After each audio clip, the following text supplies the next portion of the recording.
सीता के रूप और लावण्य का विस्तृत वर्णन सुनकर रावण के मन में कुटिल विचार आ गए। साथ ही साथ वह राम और लक्ष्मण की वीरता से भी प्रभावित हुआ और समझ गया कि इन दोनों के समीप रहते हुए वह सीता का कुछ नहीं बिगाड़ पाएगा। वह शूरपणखा के अपमान का बदला लेने से ज्यादा सीता के लिए लालायित था। अपनी महत्वाकांक्षा को पूर्ण रखने के लिए रावण अपने पुष्पक विमान में बैठकर राक्षस मारीच के पास गया। मारीच ने तप द्वारा कुछ ऐसी शक्तियां प्राप्त कर ली थी जिससे वह कोई भी रूप धारण कर सकता था और इसी शक्ति के आधार पर वह पहले कुटिलतापूर्ण क्रियाकलाप करता था, परंतु वह अब वृद्ध हो चुका था और अब वह अपनी शेष आयु के साथ ये सब बुरे काम छोड़कर ईश्वर भक्ति में लग गया था। वह रावण की इस प्रकार की कुटिल चाल में शामिल नहीं होना चाहता था, परंतु रावण ने उसे अपने राक्षसराज होने का रौब दिखाया और अपनी चाल में शामिल होने के लिए तैयार कर लिया। वास्तव में मारीच इस कुकृत्य के लिए इसलिए तैयार हुआ क्योंकि उसे पता था कि उसकी मृत्यु तो निश्चित है, क्योंकि अगर वो ये कार्य नहीं करता है तो रावण उसे मार डालेगा और यदि करता है तो भगवान राम उसका वध कर देंगे। तो मारीच ने प्रभु श्री राम द्वारा मृत्यु का वरण करने का निश्चय किया। रावण ने अपनी कुटिल बुद्धि से मारीच से कहा कि वह एक स्वर्ण मृग सुनहरा हिरण का रूप धारण करके सीता को लालायित करे। तब मारीच ने सुनहरे हिरण का रूप धारण किया और माता सीता को लालायित करने के प्रयास करने लगा। माता सीता की दृष्टि जैसे ही उस स्वर्ण मृग पर पड़ी, उन्होंने भगवान राम से उस सुनहरे हिरण को प्राप्त करने की इच्छा जताई। भगवान राम सीता जी का ये प्रेमपूर्ण आग्रह मना नहीं कर पाए और छोटे भाई लक्ष्मण जी को सीता जी की सुरक्षा का ध्यान रखने का उत्तरदायित्व सौंपकर उस स्वर्ण मृग को पकड़ने के लिए अपने धनुष बाण के साथ वन की ओर चले गए। उन्हें गए हुए बहुत समय व्यतीत हो चुका था। इस कारण माता सीता को अपने प्रभु की चिंता होने लगी कि कहीं प्रभु श्री राम पर कोई विपत्ति तो नहीं आ गई, और उन्होंने इस आशंका को लक्ष्मण जी के सामने प्रकट किया। तब लक्ष्मण जी ने उन्हें समझाया कि हे माता, आप व्यर्थ ही चिंता कर रही हैं। भैया राम पर कोई विपत्ति नहीं आ सकती और उनका कोई कुछ नहीं बिगाड़ सकता, परंतु माता सीता उनकी इस बात को समझ ही नहीं पा रही थी और जैसे जैसे समय बीतता जा रहा था उनकी चिंता भी बढ़ती जा रही थी। संध्या का समय हो रहा था। प्रभु श्री राम उस सुनहरे हिरण का पीछा करते हुए घने जंगल में जा पहुंचे थे और जब उन्हें लगा कि अब हिरण को पकड़ा जा सकता है तो उन्होंने अपने धनुष से हिरण को निशाना बनाकर तीर छोड़ा।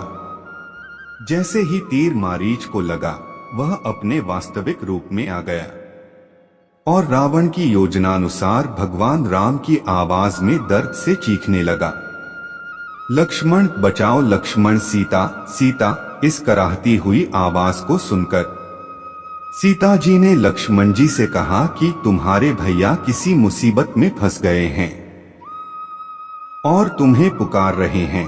आथ तुम जाओ और उनकी सहायता करो, उनकी रक्षा करो। ये सुनकर लक्ष्मण जी ने पुनः माता सीता को समझाया कि भाभी, भैया राम पर कोई मुसीबत नहीं आई है और ये किसी असुरी शक्ति का मायाजाल है।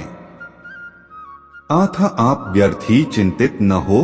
ये सुनकर भी माता सीता ने लक्ष्मण जी की एक न सुनी और उन पर ही क्रोधित हो गई और उन्हें आदेश दिया कि हे लक्ष्मण, तुम जाओ और मेरे प्रभु को सकुशल ढूंढ कर लाओ। माता सीता के इस प्रकार के आदेश के कारण लक्ष्मण जी को अपने भैया राम के आदेश की अवहेलना करनी पड़ी और वे प्रभु श्री राम की खोज में जाने के लिए तैयार हो गए।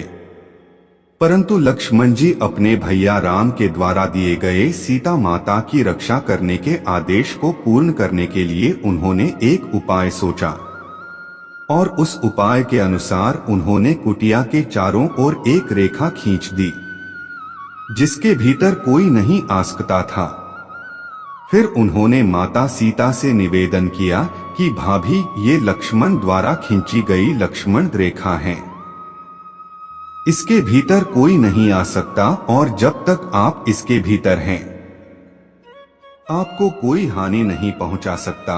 आठ मैं आपसे प्रार्थना करता हूं कि चाहे कैसी भी परिस्थिति हो, जब तक मैं अथवा भैया राम वापस न लौट आए तब तक आप इसके बाहर अपने चरण न रखें। माता सीता इस बात के लिए सहमत हो गई और कहा कि ठीक है, मैं इसके बाहर नहीं जाऊंगी, अब तुम प्रभु को ढूंढने जाओ। इस प्रकार के वार्तालाप के बाद लक्ष्मण जी भैया राम पुकारते हुए वन की ओर चले गए। रावण, जो कि इसी अवसर की प्रतीक्षा कर रहा था कि राम और लक्ष्मण जी कुटिया से दूर जाए और वह अपने कार्य को पूर्ण कर सकें, वह माता सीता का हरण करने के लिए कुटिया के पास पहुंच गया। परंतु जैसे ही उसने कुटिया में प्रवेश करना चाहा, लक्ष्मण जी द्वारा खींची गई लक्ष्मण रेखा के कारण वह भीतर प्रवेश नहीं कर पाया। अब उसे अपनी योजना विफल होती हुई दिखाई दी, परंतु फिर उसने सोचा कि वह भीतर नहीं जा सकता, परंतु सीता तो बाहर आ सकती हैं और इस योजना को सफल करने के लिए उसने एक भिक्षुक का रूप धरा। भिक्षुक रूपी रावण ने माता सीता को कुटिया से बाहर बुलाने के लिए आवाज लगाई, भिक्षा देही, भिक्षा दीजिए। माता सीता ने जब इस प्रकार की आवाजें सुनी तो वे कुटिया से बाहर आई और भिक्षुक रूपी रावण को भिक्षा देने लगी, परंतु वे अब भी कुटिया के भीतर ही थी और रावण उनका अपहरण नहीं कर सकता था। तब रावण ने एक और स्वांग रचा। रावण, जो कि एक सन्यासी भिक्षुक के रूप में था, क्रोधित होने का नाटक करके कहने लगा कि किसी सन्यासी को किसी बंधन में बंधकर भिक्षा नहीं दी जाती। आप इस कुटिया के बंधन से मुक्त होकर भिक्षा दे सकती हैं तो दे, अथवा मैं बिना भिक्षा लिए ही लौट जाऊंगा। रावण के इस कपट से अनजान माता सीता ने अत्यंत ही विनम्र भाव से कहा कि हे देव, मुझे आदेश है कि मैं इस कुटिया से बाहर न जाऊं, अतः आप कृपा करके यही